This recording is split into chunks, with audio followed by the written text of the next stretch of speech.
Hello students, इस video में अब हम बात करने जा रहे हैं methods for refining of metal. Actually जब हम एक्सट्रैक्शन कर लेते हैं, जब हमारे पास मेटल आ जाता है लेकिन वो पूरी तरह से प्योर नहीं होता, अभी भी उसके अंदर 2%, 1% और लेस देन 1% कुछ कुछ इम्प्योरिटीज अभी भी रह जाती हैं। तो वो लास्ट जो ट्रेसेस ऑफ इम्प्योरिटीज हैं उनको रिमूव करने की जो प्रोसेस होती है उसको कहा जाता है रिफाइनिंग ऑफ मेटल। तो इसके अंदर हम कुछ मेथड्स डिस्कस करने वाले हैं। तो first one is zone refining method. This method is based on the principle that pure metal has tendency to crystallize in colder region and impurities have tendency to remain in molten part of metal। यानी कि ये इसके ऊपर based है ये zone refining कि जो अगर हम मेटल को गर्म करते जाएं और वो पिघलता जाए तो जो प्योर मेटल है उसमें टेंडेंसी होती है कि वो ठंडे हिस्से में जाके क्रिस्टलाइज होने की कोशिश करता है, जो प्योर वाला है। और जो इम्प्योरिटीज होती हैं उन वो कोशिश करती हैं कि जो पिघला हुआ पार्ट है मेटल का उसमें रहें। तो अब इसको कैसे किया जाता है कि ये जो है सामने जो हमें दिखाई दे रही है, दिस इज मेटल रॉड। ये मेटल की रॉड है।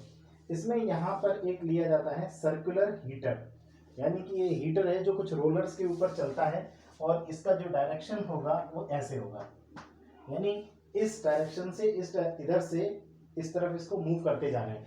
अब ये हीटर कर क्या रहा है, ये इसको स्लोली ये हीटर की जो स्पीड है वो स्लो रहती है, धीरे धीरे इसको आगे मूव कराया जाता है और ये मेटल को गर्म करता है और मेटल जस्ट मेल्टिंग वाली कंडीशन में आ जाता है, यानी कि मेल्टिंग पॉइंट से थोड़ा ऊपर जाता है। लेकिन ऐसा नहीं हुआ कि पिघल के गिरने लगे, क्योंकि क्या हो रहा है, ये जो सर्कुलर हीटर है लगातार आगे बढ़ रहा है। तो उससे होता क्या है कि जो पीछे का हिस्सा है इसका रॉड का वो ठंडा होता चला जाता है और जहां जहां हीटर आगे बढ़ता है वो हिस्सा मेल्ट होता जाता है।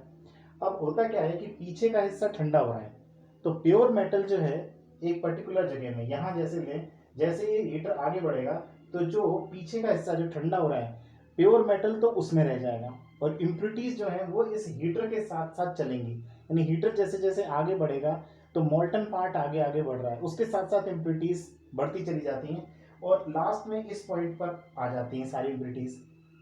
इसके बाद भी कुछ इम्प्योरिटीज बच जाती हैं, तो इसी प्रोसेस को फिर शुरू करते हैं यहीं से।